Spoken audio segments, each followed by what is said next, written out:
பிறந்தது பொங்கு கோவையை காத்திடவே. அது வெளிச்சம் பரப்பவும் அதர்மம் அழிக்கவும் படர்ந்தது தமிழகத்தில்.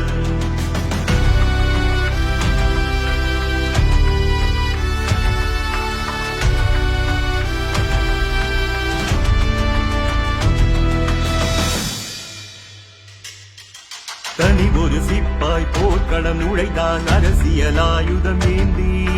தன்னினம் அழிவதை சகித்துக் கொள்ளாமல் சாதி புரட்சி வேண்டி. பலனொரு தலைவர் வந்தார் போனார் நின்றார் நிரந்தரமாகி. மரணத்தை சட்டை பையில் வைத்த இந்துத்துவ போராளி. காவி நிறத்தொரு வேள்வி பிறந்தது பொங்கு கோவையை காத்திடவே. அது வெளிச்சம் பரப்பவும் அதர்மம் அழிக்கவும் படர்ந்தது தமிழகத்தில்.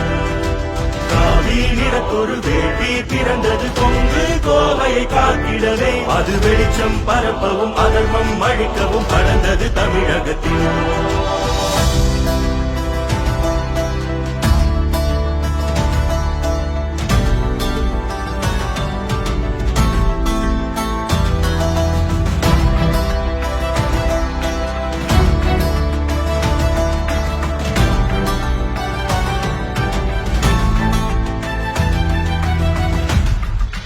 கருப்பு சாயம் அடித்திட்டு வள்ளுவனை மீட்டெடுத்தான். பல தேசம் கடல் கடந்து ஈழத்துக்கு குரல் கொடுத்தான். தாய் சமயம் திரும்பிடவே சொந்தங்களை அரவணைத்தான். தமிழ் மரபை மீட்டிடவே போலிகளை தோலுரித்தான். பாரதத்தால் பெற்றெடுத்த தமிழ் காவித்தவ புதல்வன்.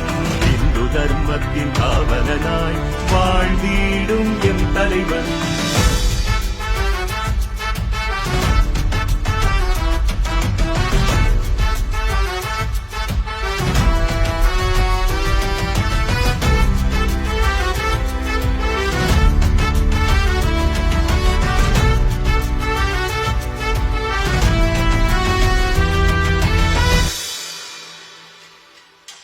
வியர்வை சிந்தியும் ரத்தம் சிந்தியும் சிறைச்சாலையில் தவமிருந்தும்.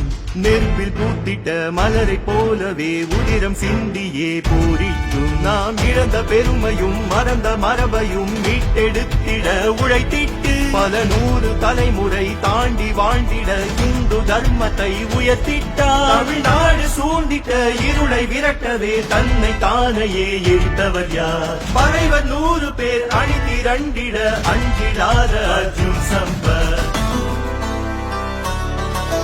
தனி ஒரு சிப்பாய் போர்க்களம் நுழைந்தான் அரசியல் ஆயுதம் ஏந்தி. தன்னினம் அழிவதை சகித்துக் கொள்ளாமல் காவி புரட்சி வேண்டி.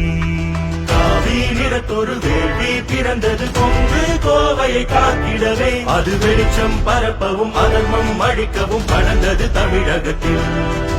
காவி நிறத்தொரு வேள்வி பிறந்தது பொங்கு கோவையை காத்திடவே. அது வெளிச்சம் பரப்பவும் அதர்மம் அழிக்கவும் படர்ந்தது தமிழகத்தில்.